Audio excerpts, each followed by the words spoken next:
سلام تماشابینان گرامی، خلاصه خبرهای مهم دوم دکابر تاجیکستان را از پایگاه خبری بامداد برایتان پیشکش میکنیم. شروع میکنیم از یک نگاه کوتاه به سرخط خبر مهم روز در این برنامه. آخرین خبرها از خوروغ، اینترنت هولو نیست، یتیموف گلبدین را جنایتکار نامید. کسی به جوابگری کشیده نمی شود. کفالت خطی مقامات به اعتراضگران خوروغ، گروگانگیری از دو طرف در مرز تاجیکستان و قرقیزستان. میلیونر تاجیک مغازه‌اش را در روسیه با نرخ 299 میلیون روبل می فروشد. باز یک زمین لرزه در وادی رشت، مرکزش این دفعه در سنگوار. هلاکت دو کودک در دو صدمه در پنجکین و مومن آباد. و اکنون تفصیلات خبرها. به گفته منابع پایگاه خبری بامداد، سیمومین یتیموف، رئیس کمیته دولتی امنیت ملی تاجیکستان، روز 1 دکامبر در ملاقاتش با فعالان در شهر خوروغ با نشر ثبت ویدیویی لطکوب یک کارمند مقامات گفته است این نفری که کارمند مقامات را لطکوب میکند گلبدین زیوبیکوف بود. ولی یک فعال جامعه شهروندی در این ملاقات گفته است که زیوبیکوف حتی اگر گناهکار میبود این را باید دادگاه مقرر میکرد، نه اینکه با این شکل به یگان مرافعه و صدور حکم کشته میشد. یادآور میشویم کشته شدن این ساکن 29 ساله دهه تقدیم نویه روشکلا باعث اعتراضهای نوی در خوروغ شد که 4 روز دوام کرد.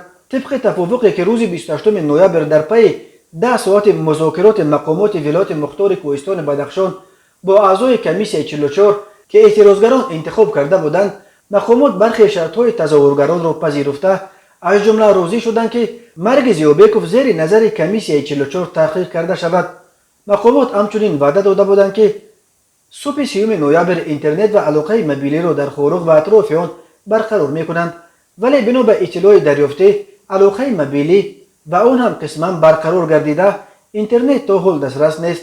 تنها به مؤسسه های دولتی و به بانک ها اینترنت دادند و بقیه مردم فقط در وقت در داخل بانک یا یگان اداره دولتی بودند می توانند توسط این مؤسسه ها یک مدت کوتاه وارد اینترنت شده اقلا ایمیل و میسنجرهای خود را بعد قریب یک هفته به اینترنتی تفتیش کنند.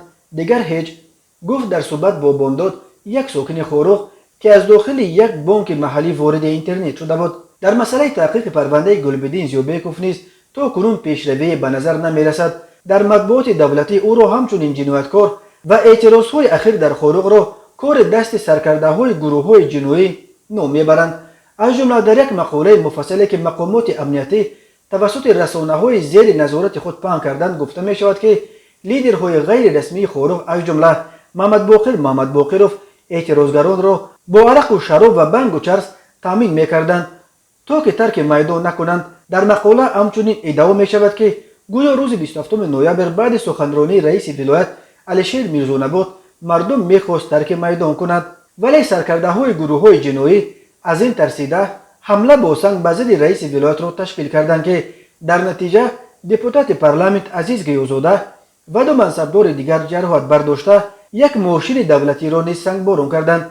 در این مقاله به احتمال غالب از جانب مقامات امنیتی نوشته شده همچنین گفته می شود که سنه 25 نوامبر سال 2021 پروکورور شهر خوروغ رؤوفزاده ناصر هنگام اجرای وظیفه‌های خدمتی در یک جایگی با 2 نفر کارمندان پروکراتوره در حدود بیمارخانه ولایتی از جانب اعضاهای گروه متشکل جنایتی به یگان اساس مورد لطکوب شدید قرار داده شده به آنها جراحت‌های وزنی جسمانی رسانیده می شود.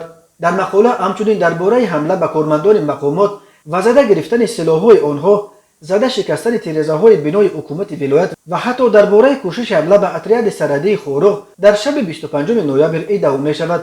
در مقاله اعتراض زادگان بدخشان در نزد سفارت تاجیکستان در شهر مسکو را نیز کار دست جنایتکار خفناک دیگر علاوه‌شایف امردین نامیده گفته می شود که علاوه‌شایف که با جرم تجاوز به ناموس و گروگانگیری در جستجو بوده در حدود روسیه قرار دارد. از حساب زادگان ولایت مختار کوهستان بدخشان که به مهاجرت مهنتی مشغول می باشند شام 25 نوامبر سال 2021 در نزد بنای سفارت تاجیکستان در شهر مسکو گردهمایی تشکیل نمود.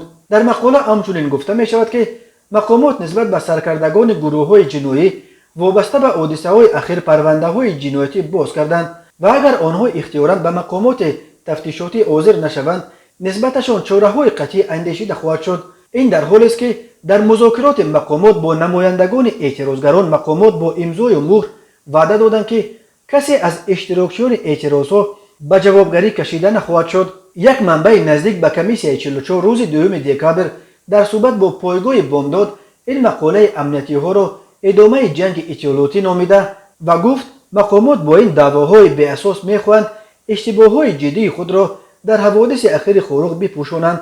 او گفت در میدان نزد بنای حکومت خورخ و همین طور بیرون از بدخشان از جمله در مسکو و نیویورک مردم با اختیار خود و با طلب عدالت به میدانها ریخت، نه تحت تاثیر عرق و شراب یا بنگ که امروز میخواهند ناعهده برایانه جلوه دهند. سامانه پامیر اینفو که مسائل بدخشان را پیگیری میکند متن سند عاید به معتدل گردانی وضع ترتیبات جمعیتی در شهر خورخ را نشر کرد. این سند را روز 28 نوامبر رئیس ولایت مختار کوهستان بدخشان علیشیر میرزانباد و سردار ریاست کارهای داخلی این ولایت در پی 10 ساعت مذاکرات با اعضای کمیسیای 44 که میدانشینان انتخاب کردند امضا کردند. در این سند که در زیر آن مور رئیس ولایت مختار کوهستان بدخشان و ریاست وزارت کارهای داخلی این ولایت زده شده است، مقامات بدخشان به اشتراکیان اعتراضهایی که در مرکز خورخ در روبروی بنای حکومت ولایت 4 روز از 25 تا 28 نوامبر دوام کرد کفالت دادند که هیچ کدام آنها به جوابگری کشیده نمی شود. متن پاره این سند چنین است: 25 نوامبر سال 2021 در نتیجه عملیات کارمندان حفظ حقوق ولایت مختار کوهستان بدخشان شهروند زیابیکوف گلبدین زیابیکوویچ ساکن ناحیه روشقله به هلاکت رسیده 2 نفر دیگر زخمی گردیدند. بنابر این سبب برخی از ساکنان ناحیه روشقله و شهر خورخ از احساسات هیجان سخت روحی ناگهان به میدان اسماعیل سامانه شهر خورخ برای فهمیدن این قضیه جمع آمده تا روز 28 نوامبر طلب‌های گوناگون به حکومت ولایت مختار کوهستان بدخشان پیشنهاد نمودند.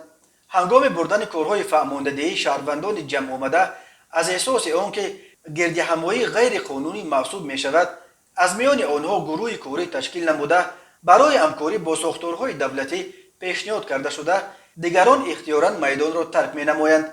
در رفت گفتگوزار مذکور طرفها به مصلحت آمدند که همه اشخاصی که در گردهمایی در بالا ذکر کرده شده اشتراک نمودند برای اشتراک غیر قانونی در گردهمایی روزهای از 25 تا 28 نوامبر سال 2021 زیر تعقیب مأموری و جنایتی کشیده نمی شوند. روز 1 دکامبر در مرز جماعت چورکوی اسفره با جماعت کوکتوش نویه بادکند قرقیزستان 2 حادثه گروگانگیری روی داده است.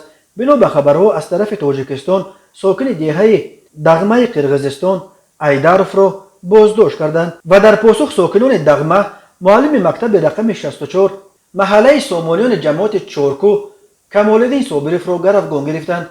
گفته می شود که هر دوی آنها در بازداشت لطکوب و شکنجه شدند. هم ایداروف و هم صابروف شام 1 دکامبر از بازداشت رها کردند. کمالالدین صابروف به گفته ساکنان سامانیان وقتی در نزدیکی مکتب از جانب ساکنان آن طرف مرز دستگیر کرده شد که روای خوانندگان مکتب را که در نزدیکی مرز جایگیر شده است نظارت میکرد.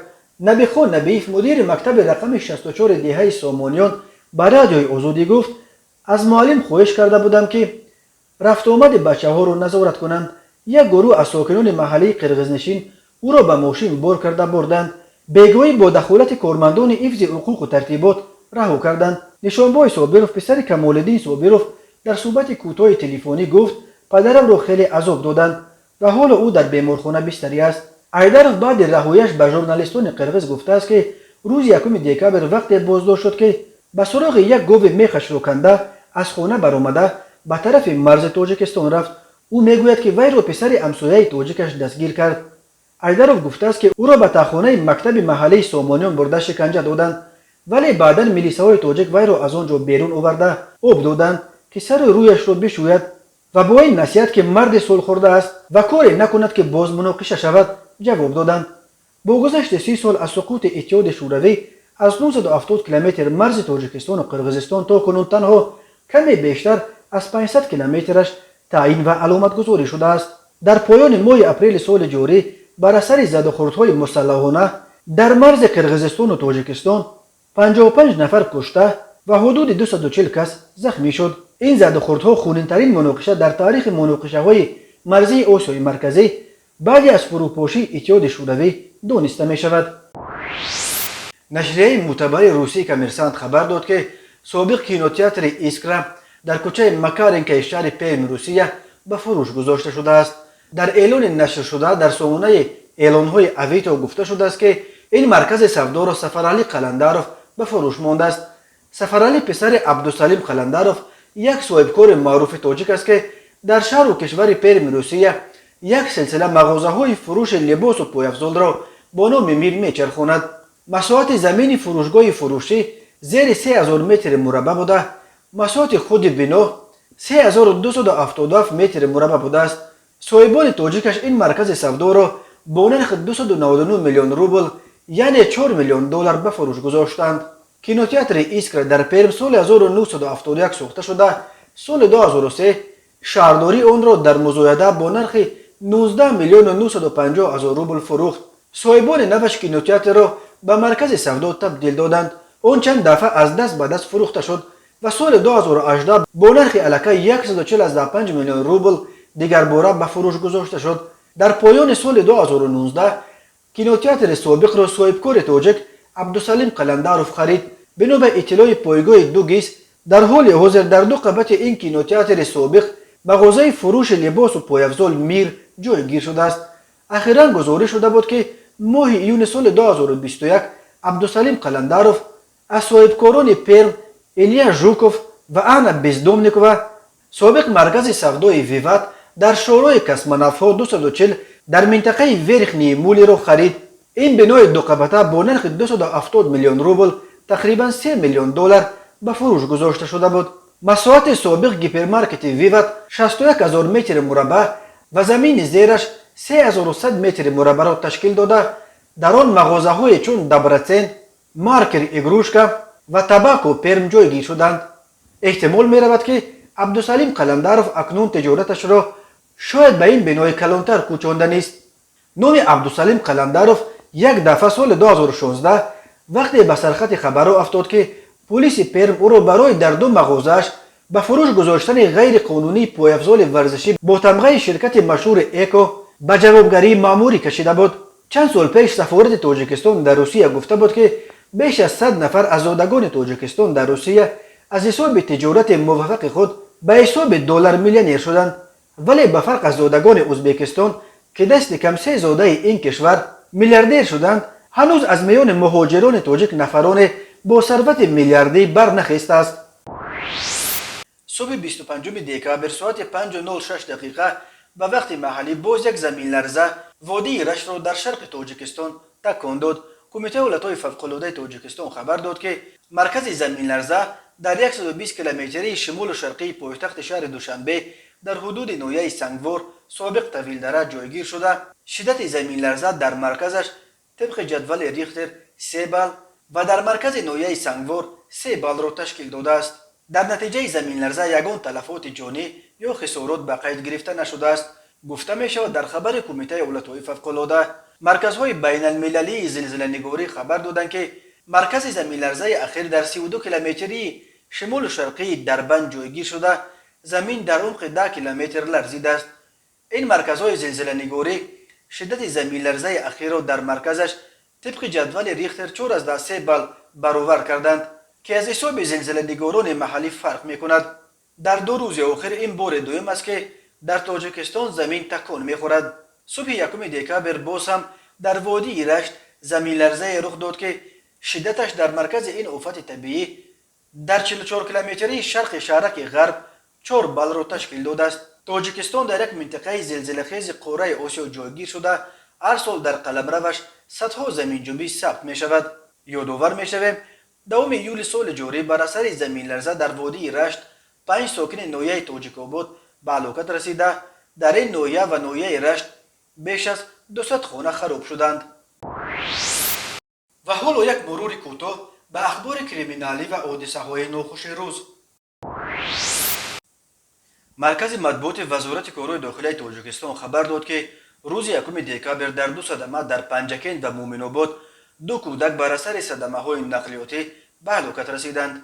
بنا به اطلاع وزارت کارهای داخله 1 دکامبر سال 2021 تخمینا ساعت 16:40 راننده автомашинаи тамғаи ВАЗ 21063 ба Фоев Ҳазратқул соли таваллудаш 1970 сокини шаҳри Панҷакент ҳангоми ҳаракат дар шаҳри Панҷакент бехатари ҳаракати роҳро таъмин карда натавониста пиёдагарди ноболиғ Абдуқаҳорова Шукрона соли таваллудаш 2012 сокини шаҳри мазкурро пахш намудааст. дар натиҷа пиёдагарди ноболиғ Абдуқаҳорова ҷароҳати ҷисмонӣ бардошта ҳангоми дастрас намудан ба беморхона дар роҳ ба ҳалокат расидааст. 1 декабри соли 2021 тахминан соати 01:30 ронандаи автомашини тамғаи Opel Astra Исохонов Дилшод соли таваллудаш 1976 сокини ноҳияи Муъминобод ҳангоми ҳаракат дар ҳудуди ноҳияи мазкур аз удаи идораи воситаи нақлиёт баромада ба автомашини тамғаи Opel Astra таҳти идораи Ҳабибов Худодод соли таваллудаш 1979 сокини ноҳияи зикри гардида бархӯрдааст. дар натиҷа мусофири автомашини тамғаи Opel Astra Хурсол Фирӯзшоҳзода Шаҳодат соли таваллудаш 2019 ҷароҳати ҷисмонӣ гирифта дар беморхона ба ҳалокат расидааст. мусофири дигари автомашина Исломов Зиёратшоҳ соли таваллудаш 1961 дар беморхона бистарӣ гардидааст. аз рӯи ин ҳодисаҳо таҳқиқот идома дорад. ба шӯъбаи вазорати корҳои дохилия яке дар ноҳияи Сино бо аризаи марди 25-солаи сокини пойтахт муроҷиат намудааст ки 28 ноябри соли 2021 шахсони номаълум бо роҳи пинҳонӣ ба хонаи истиқоматиаш даромада аз он ҷо ҷавоҳироти гуногуни тиллоӣ ва молу ашёҳои хонаро дуздида аз ҷои ҳодиса ғайб заданд. зарари расонидашуда 63800 сомониро ташкил медиҳад. ҳангоми гузаронидани чорабиниҳои оперативии ҷустуҷӯӣ аз ҷониби кормандони милитсия ҷавони 21-солаи сокини шаҳри Душанбе ҳамчун гумонбар дар содир намудани ҷинояти дуздӣ дастгир карда шуд. оид ба ҳолати мазкур тафтишот идома дорад. нисбати марди 27-солаи сокини ноҳияи Ховалинг бо моддаи 247 қисми 4 кодекси ҷиноятии ҷумҳурии Тоҷикистон парвандаи ҷиноятӣ оғоз карда шудааст. номбурда аз соли 2019 то соли 2020 бо роҳи фиреб ба боварии марди 31-солаи сокини пойтахт даромада аз ӯ 367 000 сомонӣ барои тиҷорат гирифта то ҳол маблағашро барнагардонидааст. ба ҳамин мазмун моҳи январи соли 2020 марди 37-солаи сокини шаҳри Ҳисор бо роҳи фиреб ба боварии марди 31-солаи сокини шаҳри мазкур даромада аз ӯ $42500 амрикоӣ гирифта ваъда додааст ки дар шаҳри Душанбе хонаи истиқоматии худашро ба ӯ медиҳад, аммо маблағҳои ба даст овардаашро ба манфиати шахсӣ сарф намуда то ҳол барнагардонидааст. ҳамзамон марди 27-солаи сокини ноҳияи Кӯшониён бо роҳи фиреб ба боварии зани 40-солаи сокини пойтахт даромада аз ӯ як адад автомашини тамғаи Lexus 570ро ба маблағи $56100 амрикоӣ нарх гузорӣ карда гирифта ваъда додааст ки дар рӯзҳои наздик маблағашро бармегардонад, аммо то ҳол маблағашро барнагардонидааст. оид ба ҳолати мазкур парвандаи ҷиноятӣ бо моддаи 247 қисми 4 кодекси ҷиноятии ҷумҳурии Тоҷикистон оғоз гардида тафтишот идома дорад. тамошобинони азизу гиромӣ, ин буд муруре ба хулосаи чанд хабари муҳими имрӯзи Тоҷикистон. хабару гузоришҳои бештар аз Тоҷикистон ва дар бораи Тоҷикистону атрофи онро дар сомонаи пойгоҳи хабари бомдод дар ин нишона пайгирӣ намоед: www.bomdod.com. хуш бошед.